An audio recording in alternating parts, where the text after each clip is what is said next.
여러분, 안녕하십니까? 3월 5일 주일 넘치는 우리 교회 매일 묵상을 시작하도록 하겠습니다. 오늘 본문 말씀은 마태복음 17장 1절부터 13절까지 말씀입니다. 여러 번 말씀드리지만 주일날 그리고 토요일날 매일 묵상의 조회수가 참 많이 떨어집니다. 사실은 조회수는 별 상관없습니다. 우리가 이 유튜브를 통해서 수익을 낼 것도 아니고, 그렇지만 조회수가 떨어진다는 건 우리 교회 성도들이 안 본다라고 생각을 해도 될 듯 하거든요. 그게 좀 마음에 걸리고 속상합니다.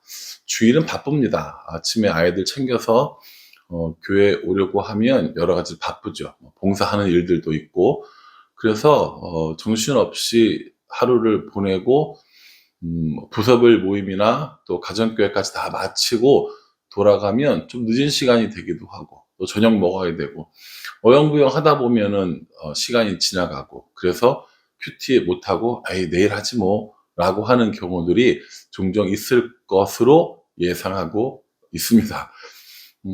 근데 사실은 주일 본문을 묵상하지 않고 월요일 날로 넘어가면 빠지는 부분들이 생기게 되거든요. 그런 부분들을 좀 안타깝게 생각하는 부분도 있습니다. 그렇다고 여러분들이 큐티 한 번 안 했으니 야단 맞아야 돼 이런 건 아니에요. 이런 건 아니지만 그래도 혹여 매일 묵상을 못 보더라도 큐티는 꼭 빼먹지 않고 본문 읽고 또 묵상하고 이런 일이 많아졌으면 좋겠다는 생각을 한번 해봅니다. 어제 그제 본문을 통해서 16장을 살펴봤거든요.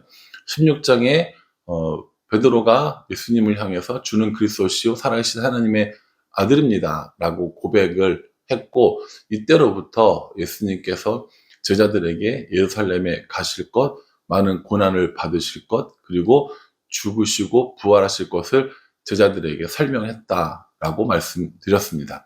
함께 묵상했었고요. 그리고 이제 오늘 17절에는 변화산으로 올라가서 변화된 예수님의 모습을 제자들이 지켜보게 됩니다. 사실은 우리가 이 사건을 변화산 사건이라고 이야기를 하거든요. 저는 예전에 이 본문을 읽고 또 설교를 들으면서 변화산이라고 하는 산이 실제로 존재하는지 알았습니다. 그러니까 산 이름인 거죠. 한라산, 백두산처럼 변화산이라는 산이 있는 줄 알았는데, 변화산이라는 건 산 이름이 아니라 예수님께서 변화된 산이라는 의미를 가지고 있는 겁니다. 옛날 성경, 개역 한글 이런 데는 변화라고 나왔는데, 지금 2절 말씀에 보면은 그들 앞에서 변형대사 이렇게 됐거든요.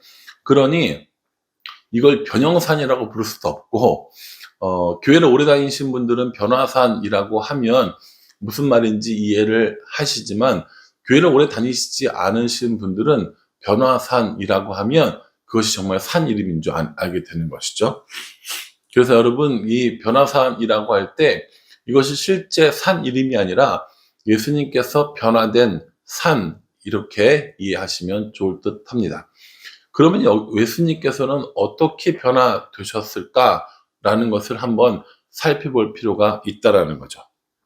1절 말씀에 보면 엿새 후에 예수께서 베드로와 야고보와 그 형제 요한을 데리시고 따로 높은 산에 올라가셨더니 이렇게 말씀하고 있습니다.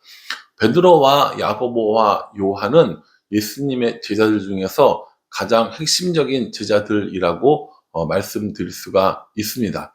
12명의 제자가 있었지만 그 가운데 특별히 베드로와 야고보와 요한은 예수님과 함께 따로 이렇게 산에 올라가는 일을 맞이하게 된 겁니다. 예수님께서 왜 전부 다 데려가지 않고 이 세 사람만 데리고 가셨는가? 사실은 정확한 이유는 모릅니다. 기록되지 않기 때문에 모르지만, 예수님께서 이들이 변화산에서 일어났던 일들을 잘 기억할 수 있지 않을까, 또 어느 정도는 받아들이지 않을까라는 의미를 가지고 이 세 사람을 데려가지 않았을까라고 저 혼자 생각해 본 겁니다. 변화산에 올라가서 이 제자들과 함께 있을 때에 예수님의 모습이 변화됩니다. 변형되는 거죠. 어떻게 변형이 되냐면 얼굴은 해같이 빛납니다. 그리고 옷은 빛같이 희어집니다. 그리고 모세와 엘리야를 만나서 이야기하는 것을 이렇게 보게 되는 겁니다. 예수님의 이러한 변형된 모습, 그리고 모세와 엘리야를 만난 이 사건에 대해서 많은 해석들이 있지만 일반적으로 우리가 이야기할 때 모세와 엘리야는 구약을 대표하는 사람들이라고 볼 수 있습니다. 그래서 예수님이 이들을 만난 사건을 구약의 완성이라고 보는 시각들이 많이 있습니다. 이것이 우리가 일반적으로 생각할 수 있는 내용들이라는 거죠. 그래서 모세와 엘리야를 만난 이 사건을 통해서 구약의 약속들을 온전히 이루셨고, 이제 예수님께서 제자들에게 이야기하신 것처럼 예루살렘으로 가서 고난받고 또 죽으시고 부활하는 그런 시점이 되어진다라는 겁니다. 이 변화산 사건을 경험한 제자들, 다시 말해서 베드로와 야고보와 요한은 정말 깜짝 놀랐을 겁니다. 평상시에 함께 다니면서 많은 말씀들을 듣고 또 기적들을 봤지만 예수님께서 이렇게 변형 혹은 변화되어서 얼굴이 해같이 빛나고 옷이 빛같이 희어지는 이 사건 뿐만 아니라 모세와 엘리야를 만나서 이야기하는 이 광경을 목격한 베드로와 이 제자들은 많이 놀랐을 겁니다. 한편 또 너무너무 좋았을 겁니다. 이런 놀라운 광경들을 보게 되니까요. 쉽게 말하면 우리가 흔히 하는 말로 은혜를 경험한 것이죠. 여러분, 우리가 예배를 드리거나 또 부흥회를 하거나 또 성경 공부를 통해서 우리가 정말 특별한 은혜를 경험할 때가 있습니다. 그러면 우리 마음이 어떻습니까? 굉장히 기쁘죠. 굉장히 감격스럽습니다. 마음속에 은혜가 그리고 기쁨이 충만해진 상태입니다. 예수님처럼 이렇게 얼굴이 빛이 난 사람이 한 명 더 있었죠? 그게 누구였습니까? 시내산에서의 모세였습니다. 모세가 얼굴이 빛나니까 사람들이 그것을 감당할 수 없어서 얼굴을 덮고 다닐 지경이라고 성경은 우리에게 알려주고 있습니다. 그러니 하나님을 만난 특별한 사건을 통해서 은혜를 받게 된 겁니다. 오늘 우리도 예배를 드립니다. 오늘 주일에서 예배를 드리는데 예배를 드리고 난 우리들의 마음은 이렇게 해같이 빛나며 빛같이 희어지는 이런 일들이 이루어지는가 한번 생각해 볼 필요가 있습니다. 모세와 엘리야를 만난 것처럼 오늘 말씀을 통해서 우리들도 이렇게 하나님 그리고 성경의 인물들을 만나는 경험들을 하고 있는가 우리 스스로에게 한번 물어볼 필요가 있다라는 것이죠. 정말 놀라운 경험을 한 이 베드로는 뭐라고 얘기했냐면 예수님 여기에 있는 것이 너무 좋사오니 이곳에 초막셋을 짓고 하나는 주를 위하여 하나는 모세를 위하여 하나는 엘리야를 위하여 그리하겠습니다 라고 고백합니다. 교회를 많이 다니면 교회 용어들이라는 게 있어요. 특별히 교회에 다니는 사람들만 이해하는 용어들이 있는데 너무 좋은 환경 또 너무 좋은 분위기면 우리 보통 이렇게 얘기합니다. 여기가 좋사오니 이렇게 이야기를 하는 경우들이 있거든요. 오늘 이 본문의 말씀에 근거해서 그런 겁니다. 예수님이 그렇게 변형되시고 또 모세와 엘리야를 만나게 된 이 베드로가 예수님 여기 있는 게 너무 좋아요. 그러니 여기다가 초막셋을 짓고 여기 살았으면 좋겠습니다. 라고 얘기합니다. 이때 하늘로서 큰 소리가 들리는 거죠. 이는 내 사랑하는 아들이요 내 기뻐하는 자라. 그러니 너희는 그의 말을 들으라 라고 말씀하십니다. 여러분 우리가 특별한 은혜를 경험하는 건 한순간에 일어나는 일입니다. 평상시의 삶을 살아갈 때는 여전히 예수님의 말씀을 따라 살아가는 것이 맞습니다. 교회에서 은혜 받을 때가 있죠.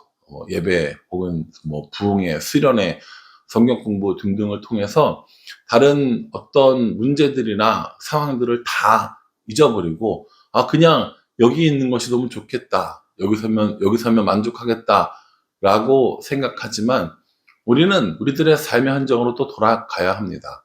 거기가 가정이고 거기가 학교고 거기가 직장이고 또 여전히 바뀌지 않는 그 상황 속으로 들어가야 하는 것이죠.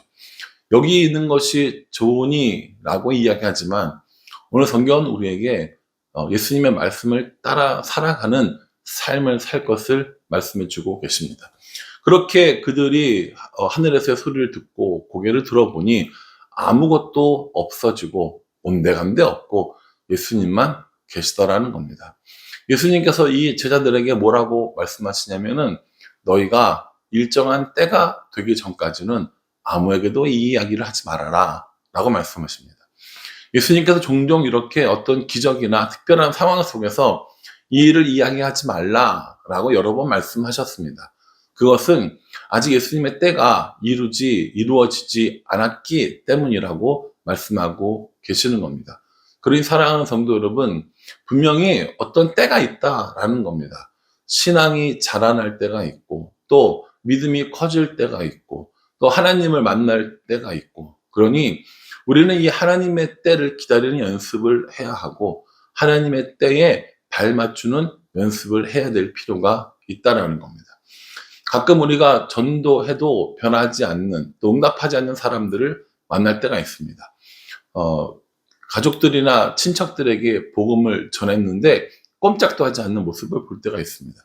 매일 보는 자녀들의 신앙이 자라나지 않는 것 같아서 안타까울 때도 분명히 존재합니다. 그러나 분명히 오늘 성경은 우리에게 하나님의 때가 있음을 다시 알려주고 계십니다. 그 기쁜 사건, 변화되고 모세와 엘리야를 만났던 이 사건조차도 예수님께서는 아직 때가 되지 않았으니 인자가 죽은 자 가운데 다시 살아날 그때까지는 너희들만 알고 있어라 라고 이렇게 말씀하고 있는 것이죠. 이렇게 얘기하니까 제자들에게 궁금증이 생긴 겁니다. 10절 말씀을 보면 제자들이 물어 이르되 그러면 어찌하여 서기관이 엘리야가 먼저 와야 하나이까 라고 물어봅니다. 이 말은 서기관들이 율법을 가르치고 또 전수하고 사람들에게 풀어 해석하면서 메시아가 오기 전에 엘리야가 먼저 올 것이다 라고 이야기를 했다라는 것을 말하는 거죠. 오늘 이 제자들이 엘리야를 직접 보고 나니까 어째서 그런 일이 있었는지, 왜 서기관들이 그렇게 이야기를 했는지, 예수님 분명히 오셨는데 왜 엘리야는 오지 않았는가라는 궁금증이 생긴 겁니다. 예수님께서 말씀하시기를 11절에 엘리야가 과연 먼저 와서 모든 일을 회복하리라 라고 말씀하십니다. 뿐만 아니라 12절에 내가 너에게 말하노니 엘리야가 이미 왔을 때 사람들이 알지 못하고 임의로 대우하였도다. 인자도 이와 같이 그들에게 고난을 받으리라. 엘리야가 이미 왔는데 사람들이 그가 엘리야인 줄 모르고 임의로 함부로 막 대했다는 겁니다. 그래서 엘리야인 세례 요한이 고난받고 죽임당한 것처럼 인자도 그렇게 될 것이다 라고 말씀하고 있는 겁니다. 메시아가 와도 알지 못하고 메시아가 와서 구원의 이 과정들을 겪음에도 불구하고 사람들은 알지 못한다라고 말씀하고 있습니다. 사실은 이게 계시죠. 모든 사람들에게 밝히 드러나지 않고 믿는 자들에게 드러난 사건들입니다. 예수님께서 그리고 또 하나님께서 믿는 자들에게 특별히 알려주시는 것, 이걸 계시라고 하고 또 특별 계시라고 해서 우리에게 알려주신 겁니다. 세상 모든 사람들이 알 수 있도록, 세상 모든 사람들이 메시아를 경험할 수 있도록 오실 수 있는 분이시고 그러한 능력이 있는 분이시지만 예수님께서는 믿는 자에게 또 구원받기로 작정되고 선택된 자들에게 이 복음의 비밀을 알려주셨습니다. 언제 그 복음의 비밀이 깨달아지느냐? 마지막 날에 예수님께서 오신 그때에 택자와 불택자, 다시 말해서 선택된 자와 선택되지 못한 자를 구별할 것이다 라고 이렇게 우리에게 설명해 주고 계십니다. 이제 예수님께서 앞으로 여러 가지 이 천국에 대한 것들, 마지막 날에 대한 징조들을 많이 말씀해 주시거든요. 그때 한 번 더 살펴보도록 하겠습니다. 오늘 말씀을 묵상하면서 저도 그런 생각합니다. 교회에 와서 예배드리고 또 마음껏 찬양하고 열심히 기도하고 그 순간들은 너무너무 좋고 행복하고 감격스럽죠. 그런데 다시 어디론가 가서 뭐 가정이든 학교든 직장이든 그것 다시 삶을 살아야 할 때는 녹록하지 않는 겁니다. 내 마음대로 되지 않는 겁니다. 기쁨과 감사만 있는 것은 아니라는 겁니다. 헤쳐나가기 힘든 여러 가지 상황, 마음의 불편함 등이 존재한다는 겁니다. 그럼에도 불구하고 우리는 여전히 예수님의 말씀을 따라 살아야 할 것을 우리에게 알려주고 있습니다. 주일 예배 끝나고 모두가 돌아가고 그리고 사무실에 혼자 앉아 있으면 내내 이런 비슷한 생각을 합니다. 오늘 예배를 통해서 경험한 하나님이 어떤 하나님인가, 또 설교는 어떻게 전했으며 사람들은 그 말씀에 어떻게 적용하며 살아갈까, 이런 등등의 생각을 하게 됩니다. 그리고 참 좋고 행복하고 감격스러운 이런 시간들을 갖게 되는 거죠. 그러나 또다시 월요일이 돼서 또다시 삶의 터전으로 나가게 되면 이런 것들은 다 송두리째 까먹게 되고 삶에 지치고 상황에 지친 사람들, 그리고 또 저의 모습도 발견하게 됩니다. 여러분, 우리가 내내 이렇게 변화산에서 예수님과 함께 했던 이런 기억, 감정, 행복들을 맞이하고 계속 살아가기 위해서 정말 필요한 건 예수님 말씀을 따라 살아가는 겁니다. 예수님의 말씀을 따라가는 그 삶이야말로 정말 제자된 삶이기 때문입니다. 아무리 강조해도 지나치지 않고 아무리 설명해도 지나치지 않는 게 말씀과 함께 살아가는 하나님의 동행하심이라고 저는 생각합니다. 이제 오늘 우리 14번째 주일 예배 드리거든요. 주보가 이렇게 호수로 나오니까 참 좋은 것 같아요. 14번째 예배 드리는 거구나. 아마 예배 드리는 내내, 주일을 지나는 내내 말씀, 그리고 하나님과 동행하는 삶에 대해서 이야기를 했었으리라 생각을 합니다. 어쩌면 오늘 여러분들이 들으셔야 될 하나님의 뜻이라고 하는 이 설교도 그런 맥락에서 진행될 거라고 생각을 합니다. 여러분, 목사님은 왜 맨날 저 얘기만 할까? 맨날 저렇게 말씀 읽으라고만 할까? 라고 생각하지 마시고 저게 정말 중요한 거구나. 말씀과 더불어 하나님과 동행하는 삶을 사는 게 정말 중요한 거구나 라고 깨달아 주셨으면 좋겠습니다. 제가 지식이 부족하고 또 말에 어눌하고 하나님 말씀을 온전히 전해서 그게 안타까울 뿐이지, 정말 하나님과 동행하기 위해서 말씀 가운데 말씀에 순종하고 말씀을 따라가는 삶은 정말 중요한 겁니다.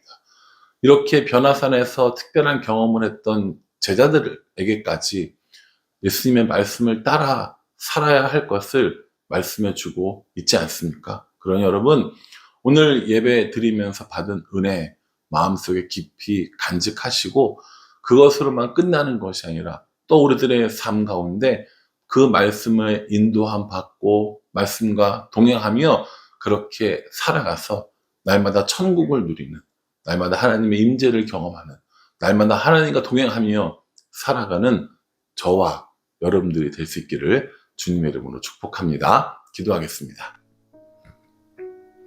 하나님, 해같이 빛나는 얼굴, 옷이 빛같이 희어지는 예수님의 모습을 보았습니다. 모세와 엘리야가 함께 이야기하는 모습을 보았습니다. 베드로가 주여 여기가 좋사오니 라고 말한 건 우리들의 모습과 별반 다르지 않습니다. 그 놀라운 은혜, 놀라운 감격과 감정들 가운데 베드로는 딴 곳이 아니라 그냥 여기서 살았으면 좋겠다라고 고백을 했습니다.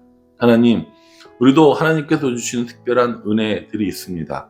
예배를 통해서 또 묵상을 통해서 성경 공부나 교제를 통해서 이런 경험을 할 때가 있습니다. 또 날마다 그런 경험들을 했으면 좋겠습니다. 그러나 또다시 우리들의 삶을 살아야 할 삶의 터전에서도 그러한 경험들을 날마다 하기 원합니다.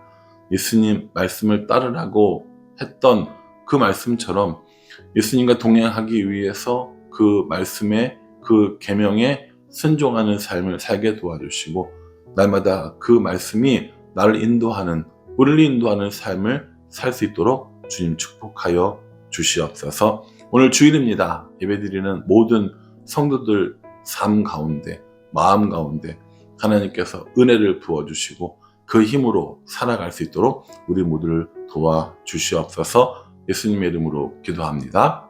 아멘. 예, 여러분, 예배 가운데 하나님의 큰 은혜가 있는 주일이 되기를 간절한 마음으로 기도합니다. 감사합니다.